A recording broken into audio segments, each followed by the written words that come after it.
welcome to episode 24 of Nugget's Dungeon Terrain. Hopefully some elements of the Alchemist laboratory has inspired you, because here's part 3.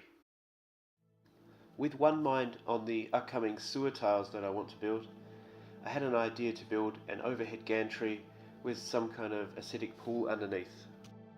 So I started off with this T section, which actually came out of my scraps box, and another wall section. The base is 2 centimeters high and the wall is 1 centimeter thick. I then cut the T section base in half because I wanted to gut the middle section. This is where the acid pit would be formed.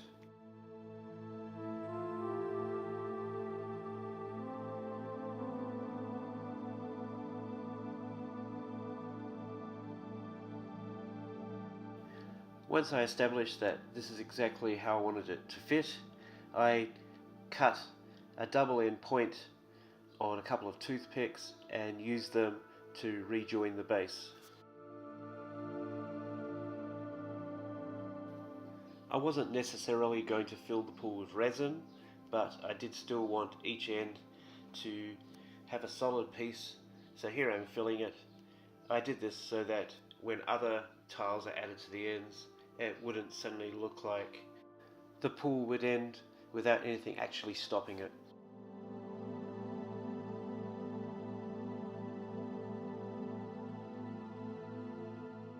Here I am establishing the corner of each grid section that will cross over in the middle of the pool. I'm going to use these points as a support for the cross beam that will hold up the overall gantry mesh. I've marked each of these sections below the point that I've cut them, so I know how far to push them in, so they'll all be the same height when the beam goes across the top. And now for the mesh. This is the wire mesh that goes over the top of a Bunsen burner. I chose the one that had already a lot of wear on it and quite a few holes. After experimenting with quite a few cutters, I settled with these nail clippers to get it started, and then a really cheap pair of scissors to nip across the whole set.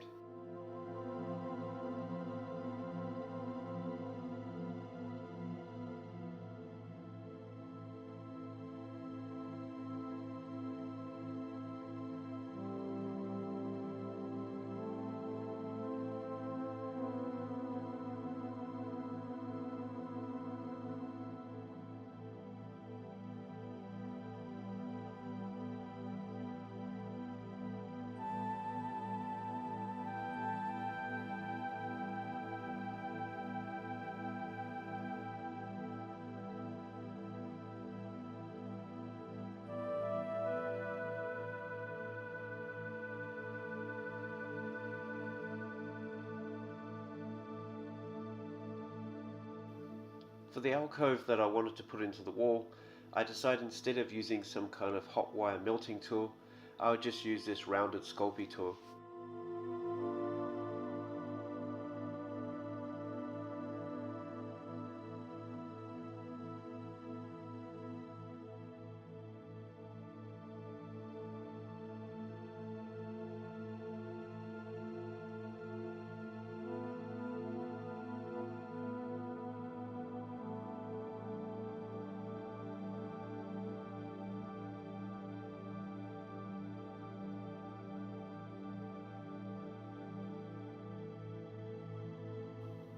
After drawing on the general stonework, I've also continued that theme into the alcove area.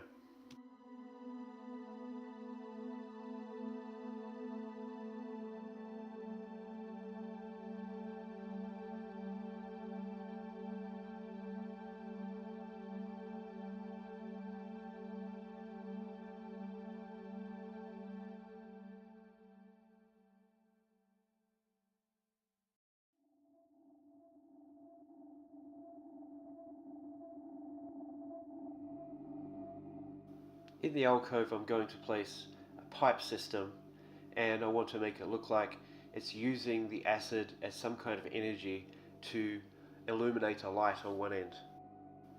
Here I'm joining a lollipop stick to a bead. At the same time I've wrapped some fluorescent wire around the lollipop stick and drilled a small hole in the bead and joined those together as well. To that end, I'm going to add another lollipop stick, which will eventually have a dressmaker's pin stuck in the end. Now for the gantry support, and it does literally have to provide support to the miniatures that will sit on top, so I'm going to use balsa for this section. Once the section was cut, I've marked some points that will become holes that will fit over the top of the matchsticks already in place.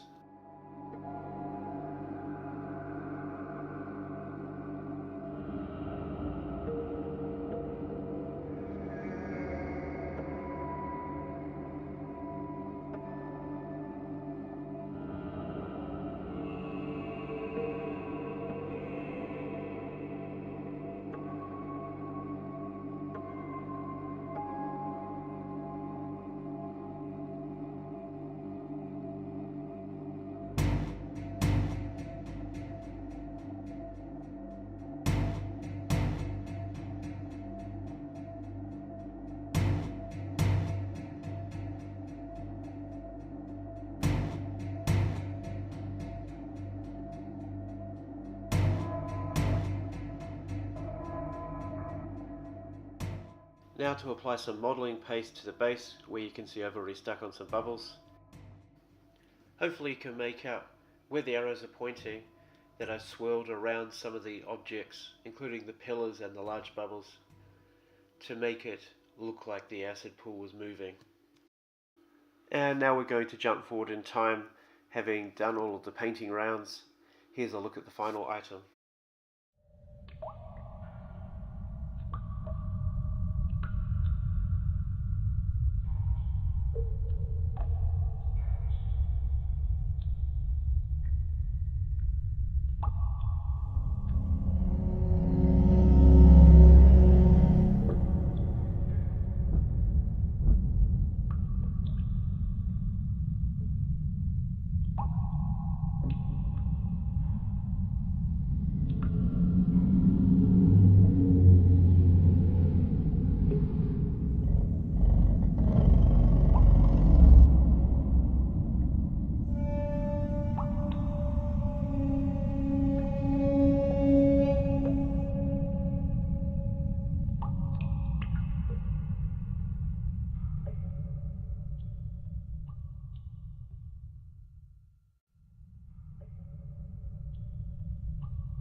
So thanks for watching. I'd really appreciate it if you hit the like button and subscribe if you haven't already.